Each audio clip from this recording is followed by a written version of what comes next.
نبی کریم صلی اللہ علیہ وسلم جب آپ بیت المقدس تشریف لائے تو رسول اکرم صلی اللہ علیہ وسلم امام بنے ہیں اور باقی انبیاء آپ کے مقتدی بنے ہیں۔ یہاں پر ایک بات تو یہ سمجھیں کہ یہ جو انبیاء تشریف لائے تھے ان کے اجسام تھے یا ان کی ارواح تھی، ہم نے یہ ضرور دیکھنا ہے انبیاء کے اجسام تھے یا انبیاء کی ارواح تھی۔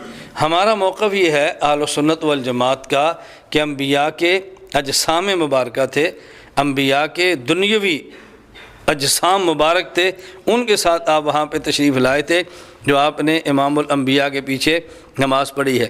اس کی ایک وجہ تو یہ ہے اللہ کے نبی امام الانبیاء ہیں، امام ارواح الانبیاء نہیں ہے۔ امام الانبیاء ہے، امام ارواح الانبیاء نہیں ہے بلکہ امام الانبیاء ہیں، اور نبی وہی ہوتا ہے کہ جس میں جسم بھی ہو اور روح بھی ہو، دونوں ملتی ہیں، اس پر وصف نبوت آتا ہے۔ تو اللہ کے نبی انبیاء کے امام تھے، انبیاء کے ارواح کے امام، صرف ارواح کے نہیں انبیاء کے امام تھے۔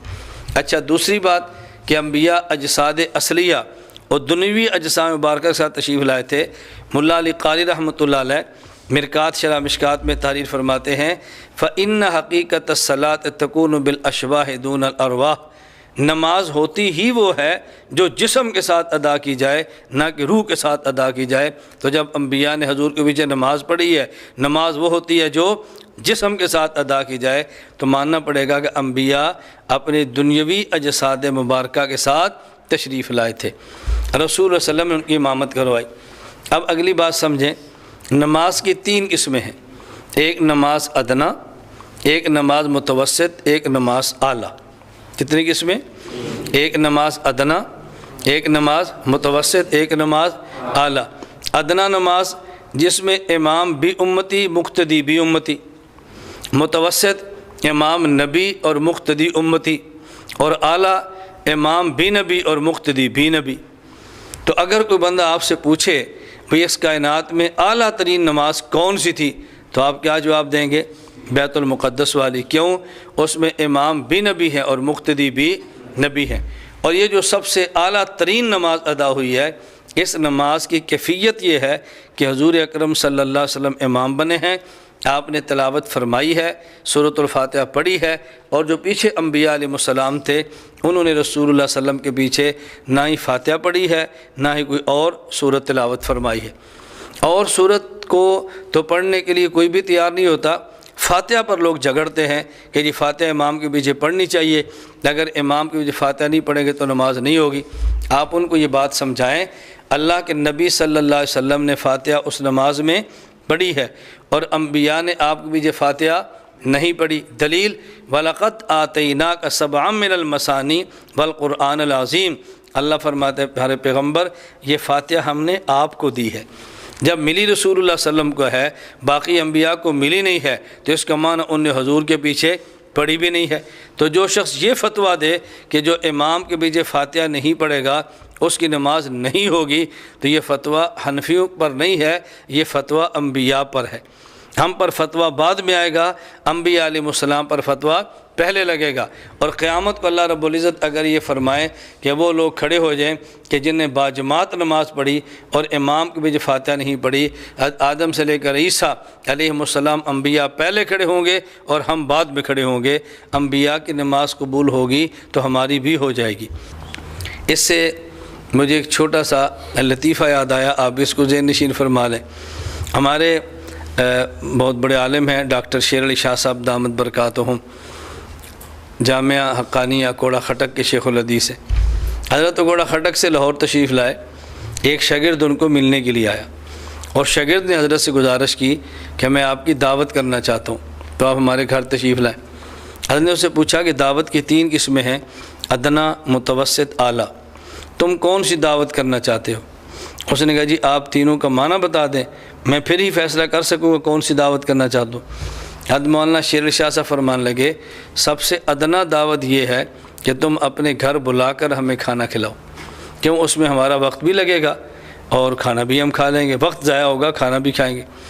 اور متوسط اور درمیانی دعوت یہ ہے ہم جہاں ٹھہرے ہیں اپنے گھر سے کھانا پکا کر وہاں لے آؤ، اس میں ہم کھانا بھی کھا لیں گے، ہمارا وقت بھی بچ جائے گا۔ اور سب سے اعلیٰ دعوت یہ ہے آپ ہمیں پیسے دے دو، ہم جہاں جو چاہیں کھا لیں، ہم جہاں پہ جو چاہیں کھا لیں، سب سے اعلیٰ دعوت ہے۔ اب آپ بتاؤ کہ آپ نے کون سی دعوت کرنی ہے؟ اس نے کہا جی پھر اعلیٰ ہی بہتر ہے۔ تو ہمارے یہاں لوگ ادنا دعوت پہ لڑتے ہیں، اعلیٰ دعوت کرنے کے لیے تیار نہیں ہوتے۔ میں کبھی اسفار میں جاتا ہوں تو میں کہتا ہوں یہ بات سمجھانی ہے آپ کو مشکل ہے، اگر یہ کہیں گے تو آپ نے کہنا شاید مولانا صاحب پیسے مانگتے ہیں، اس لیے آپ پیسے نہیں، آپ ادنا کی بجائے اعلیٰ دعوت کر لیا کرو، جہاں ملیں وہیں جیب میں آپ ہدیہ ڈال دیں، آدمی کا جو دل کرے گا وہ کھا لے گا، جب دل کرے گا کھا لے گا، نہیں جی چاہے گا وہ چیز گھر لے کر چلا جائے گا۔ میں مدینہ منورہ میں تھا، ابھی جنوری کی بات ہے، تو مسجد نبی میں کئی لوگ ملنے کے لیے تشریف لے آئے، وہ تقریباً 10-11 ہو گئے۔ اب ایک شخص کہتا ہے جی میرے روم میں چلیں، ایک کہتا ہے جی میں عمرے پر ہوں میرے ہوٹل میں چلیں، ایک کہتا ہے جی باہر چلتے ہیں وہاں کھانا کھا لیتے ہیں۔ تو 10-11 تھے، میں نے کہا آپ وہاں جاؤ گے، ہم 11 بندوں کو لے کر سارے ہی جائیں گے نا، تو آپ 200-300 ریال لگا دیں گے، ہمارا وقت بھی لگے گا اور آپ کے پیسے زیادہ لگیں گے۔ اگر آپ میں سے ہر بندہ 100 ریال مجھے دے دے تو مجھے 1100 ریال مل جائیں گے، آپ کا 200 کے بجائے 100 لگے گا، مجھے 1100 مل جائے گا، وقت بھی بچ جائے گا اور مجھے پاکستانی حساب سے 33-34 ہزار روپیہ بھی مل جائے گا۔ تو انہوں نے کہا یہ ہمارے لیے سب سے مناسب ہے۔ اللہ خوش رہے کہ ان میں سے ہر آدمی نے اپنی جیب میں ہاتھ ڈالا، 100 ریال نکال کے مجھے دے دیا، ہمارا 1100 ریال ہو گیا، ان کا 100 ریال خرچ ہوا۔ اب بتاؤ ان کا فائدہ زیادہ ہوا یا تھوڑا؟ اور ہمارا بھی زیادہ فائدہ ہے، ان کے بھی زیادہ فائدہ ہے۔ لیکن عام طور پہ لوگ یہ بات سمجھتے نہیں ہیں، بس زور دیتے نہیں ہماری عزت اس میں ہے، ہماری خواہش ہے کہ آپ ہمارے گھر تشریف لائیں۔ اپنی خواہش نہ دیکھا کریں، جس کی عقیدت ہو اس کی ضرورت دیکھا کریں، اپنی خواہش کو جن سے محبت ہو ان کی ضرورت پہ قربان کر دیا کریں، اس سے فوائد بہت زیادہ ہوتے ہیں۔ اللہ ہم سب کو یہ بات سمجھنے کی توفیق عطا فرمائے۔ میں چونکہ سفر میں رہتا ہوں، میرے ساتھ واقعات پیش آتے ہیں اور میری خواہش ہوتی ہے ہر ساتھی اس بات کو سمجھ لے، اس لیے ہماری الجھنیں ختم ہو جاتی۔ ابھی میں جگہ تو نہیں بتاتا، لیکن کچھ دن قبل کی بات ہے، ہم سفر میں تھے، ایک بہت اچھے ہمارے میزبان ہیں، تو میں مثال دیتا ہوں، ایک جگہ ہم تھے، وہاں سے ان کا گھر تقریباً 15 منٹ کا تھا، وہاں سے آگے جلسہ گاہ پھر 15 منٹ کی تھی، اور ہم اس حساب سے چلے کہ آدھا گھنٹہ میں جلسہ گاہ میں پہنچ جائیں۔ اور یہ بات میں انہوں نے سمجھائی کہ 4:30 بجے نکلیں گے اور 5 بجے ہم نے جلسہ گاہ پہنچنا ہے۔ انہوں نے کہا جی بہت اچھا، وہ بھی گاڑی لے کر آگے بھی 2 گاڑیاں آگئی، ہم 3 گاڑیوں پر چل پڑے۔ راستے میں کہتے ہیں جی میرا گھر ہے، آپ یہاں پر چائے پی لیں۔ میں نے کہا دیکھ لیں وقت بہت لگے گا، اب گرمی کا موسم ہے، گاڑی میں اے سی چل رہا ہے، انہوں نے ہمیں اے سی گاڑی سے نکالا اور دھوپ میں 5 منٹ چلا کر اپنے گھر لے گئے۔ اب وہاں گئے تو کھانا ہم نے کھایا ہوا تھا، چائے کی طلب نہیں تھی، ہر ایک کو ایک کپ بھر کے چائے کا دیا، آگے بسکٹ رکھ دیے۔ اب مجھے کہتے ہیں جی آپ چائے تناول فرمائیں اور ہمارے لیے دعا بھی فرمائیں، اللہ گھر میں برکت دے۔ میں نے کہا اگر آپ محسوس نہ فرمائیں نا تو میرے دل سے دعا نکل نہیں رہی۔ مجھے کہتے ہیں جی کیوں؟ میں نے کہا دیکھیں آپ نے ہمیں اے سی گاڑی سے نکال کر گرمی 5 منٹ چلایا، ہمیں طلب نہیں ہے اور آپ جبراً ہمیں ایک کپ چائے کا پلا رہے ہیں گرمی میں، اور پھر آپ کہتے ہیں دعا بھی کریں، میں کیسے دعا کروں؟ میں نے کہا آپ کو یقیناً میری بات اچھی نہیں لگے گی، آپ کو اچھی نہیں لگے گی اور اچھی لگنی بھی نہیں چاہیے، لیکن میں آپ کو کھل کر اپنی رائے کا اظہار دے رہا ہوں کہ میرے بس میں نہیں ہے کہ میں کیسے لگی لپٹی بات کروں۔